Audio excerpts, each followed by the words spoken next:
9월 27일 큐티 방송입니다. 기도로 하나님 앞에 나아갑시다. 고마우신 하나님, 오늘도 말씀 묵상의 자리로 이끌어 주심을 감사드립니다. 우리에게 지혜와 명철을 허락하여 주셔서 하나님의 뜻을 알게 하시고 나의 삶이 주님의 뜻에 맞춰지도록 인도하여 주시옵소서. 감사를 드리며 예수님의 이름으로 기도합니다. 아멘. 오늘 말씀은 에스겔 25장 8절로 17절입니다.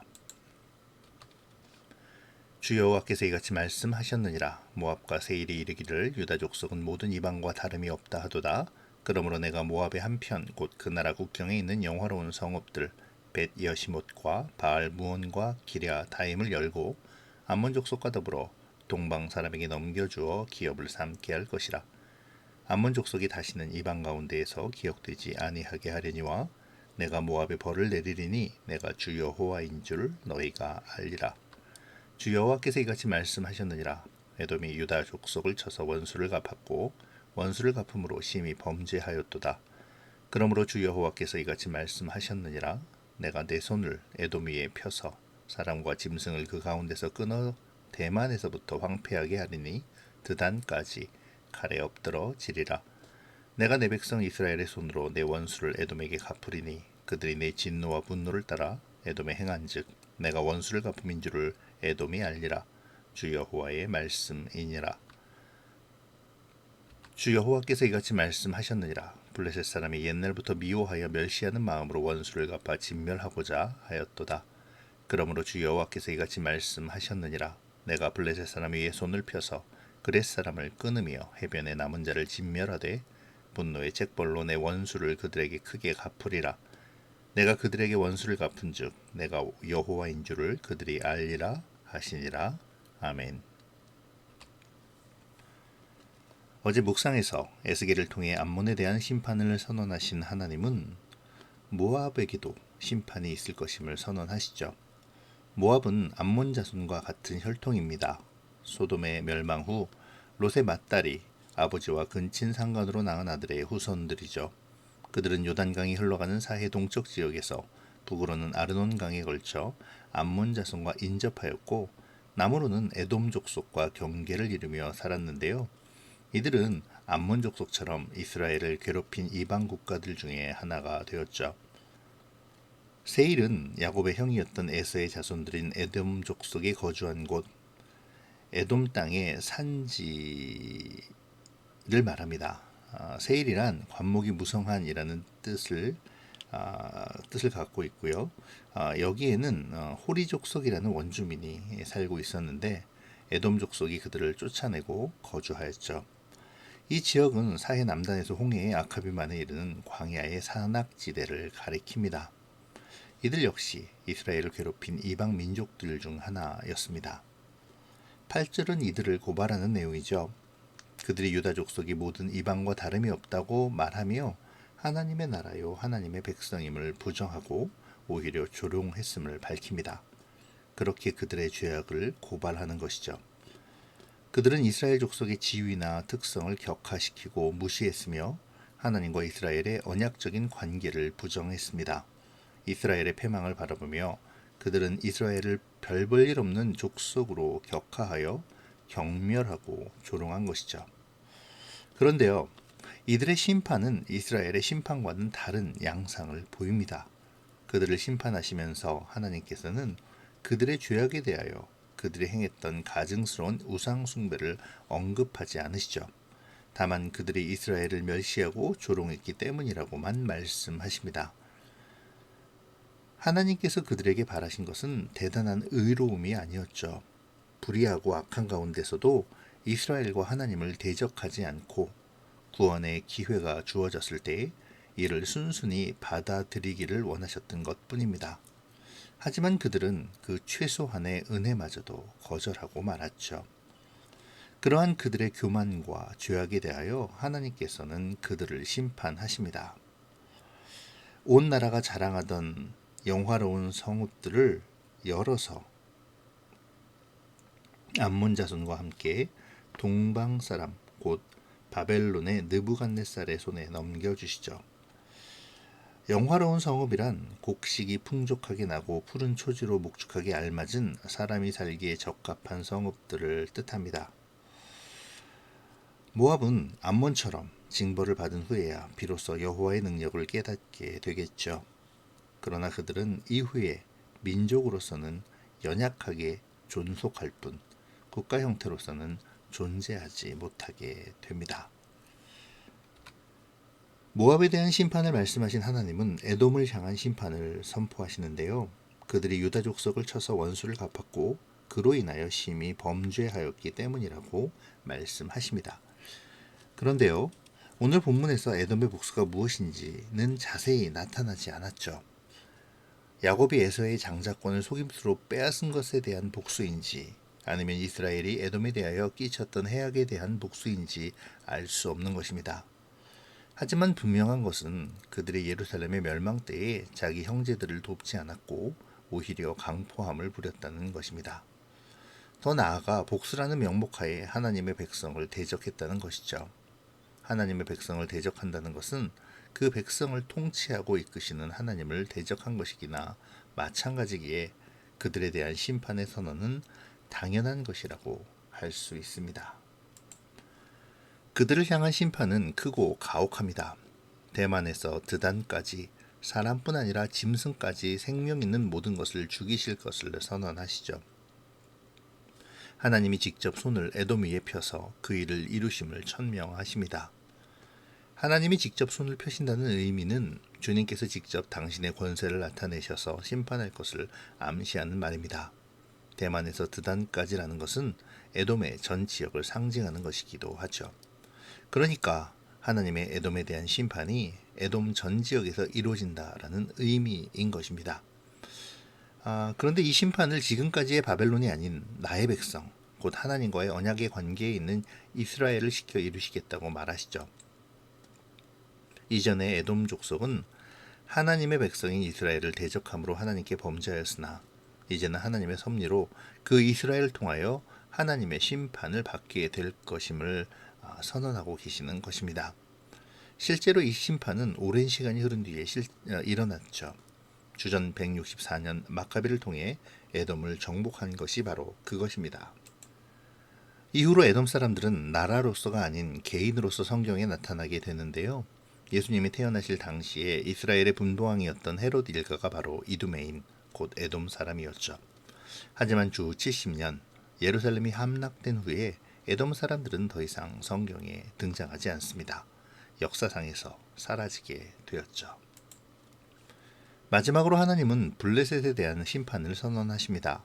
그들은 하나님의 백성을 끊임없이 괴롭혔죠. 사사기의 시대 때부터 블레셋은 이스라엘을 미워하며 괴롭히고 침략했습니다. 이스라엘을 진멸하고자 하였죠. 블레셋은 애굽인들과 마찬가지에 함의 후예들로 일반적으로 지중해와 그레데 섬에 살았었지만 그곳에서 팔레스타인 남서부 지중해 연안으로 진출해서 그곳의 거민들을 몰아내고 정착한 민족이 되었습니다. 그들의 이름을 따서 오늘날의 팔레스타인이라는 지명이 생겨나기도 했죠. 여튼 그들의 죄는 하나님의 백성인 이스라엘을 미워하고 원수를 갚아 진멸하고자 한 것입니다. 하나님의 백성을 멸시하고 미워하여 죽이려는 것은 곧 하나님을 미워하고 멸시하며 하나님과 대적한 것과 마찬가지죠. 그러한 블레셋에 대한 하나님의 심판 역시 에돔의 때와 같습니다.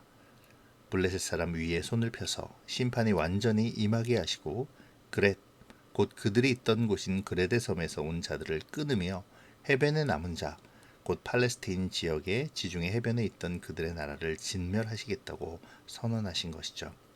결국 그들 역시 바벨론 군대에 의하여 멸망되었습니다.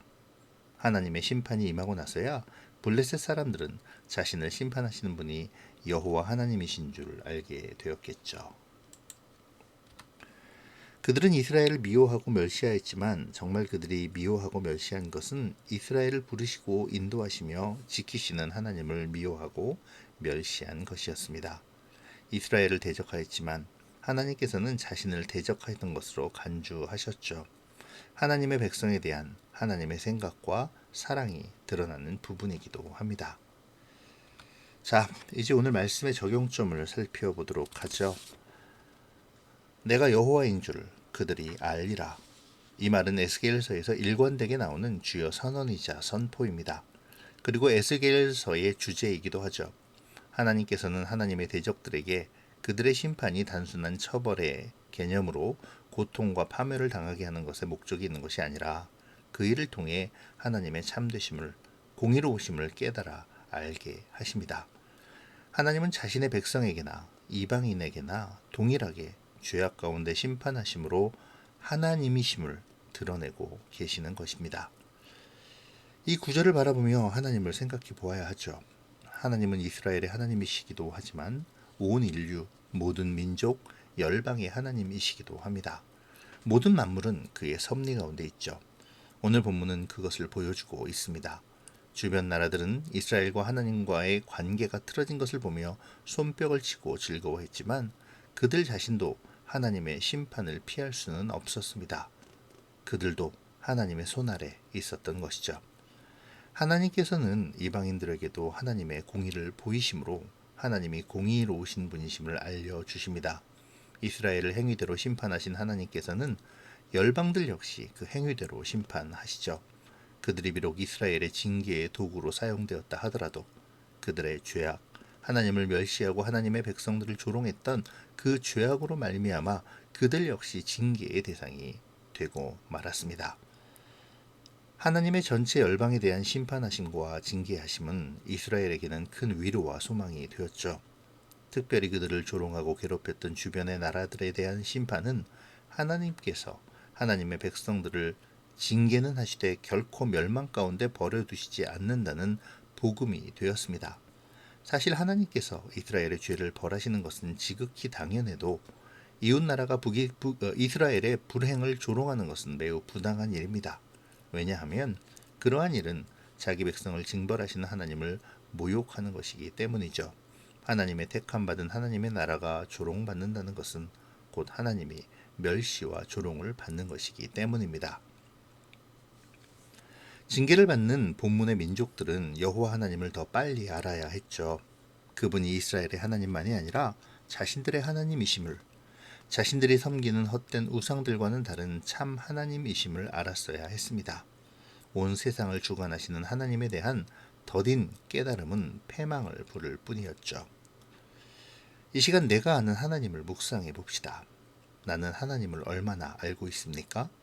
나는 하나님을 더 깊이 알고자 노력하고 있나요? 내가 하나님을 더 깊이 알고자 해야 할 노력은 무엇입니까? 나에게 하나님은 어떤 분이십니까? 자기 백성을 심판하시지만 그럼에도 자기 백성을 위협하는 이방 나라로부터 지키시는 그 하나님이 보이십니까? 비록 이방 나라들을 통해 징계하시지만 그럼에도 회복을 염두에 두시고 자기 백성을 조롱하는 이방 나라들을 심판하시는 그 하나님의 은혜가 느껴지시는지요? 그 하나님의 지키심이, 은혜가 오늘 나의 삶 가운데 함께하고 있습니까? 오늘 하나님을 아는 사람의 삶에 대해서도 생각해 보십시오. 나는 다른 사람의 불행을 즐기며 조롱하고 있지는 않는지요? 그들에 대한 긍휼의 마음이 들지는 않습니까? 하나님을 아는 사람으로 하나님의 가장 큰 속성이신 긍휼에 대하여 묵상해 보시기를 바랍니다. 오늘 에돔과 블레셋에 대한 심판의 이유는 그들의 복수였습니다. 그들은 이스라엘에 대한 복수로 말미암아 하나님의 진노를 사게 되었고 결국 심판의 자리에 서게 되었습니다. 미움과 복수는 우리의 몫이 아니죠.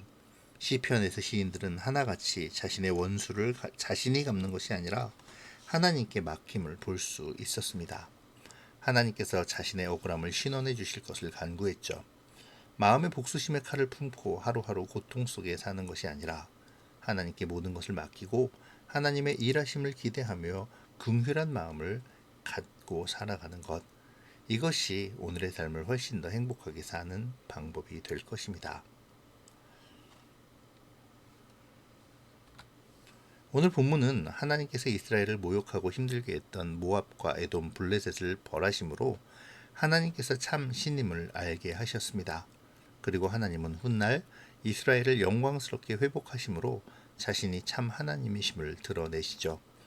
그 하나님이 나의 하나님이 되심에 소망을 갖는 오늘의 묵상이 되시기를 바랍니다. 기도로 마치겠습니다. 좋으신 하나님, 오늘도 말씀을 통해 하나님을 더 알아가게 하시니 감사를 드립니다. 우리가 말씀을 바라보며 여호와 하나님에 대한 더 깊은 알물 사모하게 하시고 하나님을 알아감으로 우리의 생명이 더욱 풍성함을 누리고 하나님의 징계가 아닌 지키심과 보호하심의 은혜 속에 있게 하여 주시옵소서. 하나님을 더 알기 위한 우리의 노력이 멈춰지지 않게 하시고 계속 하나님과 교제하기를 쉬지 않는 우리가 되게 하여 주시옵소서. 오늘의 묵상에도 하나님의 복주심이 충만하기를 소원하오며 예수님의 이름으로 기도합니다. 아멘.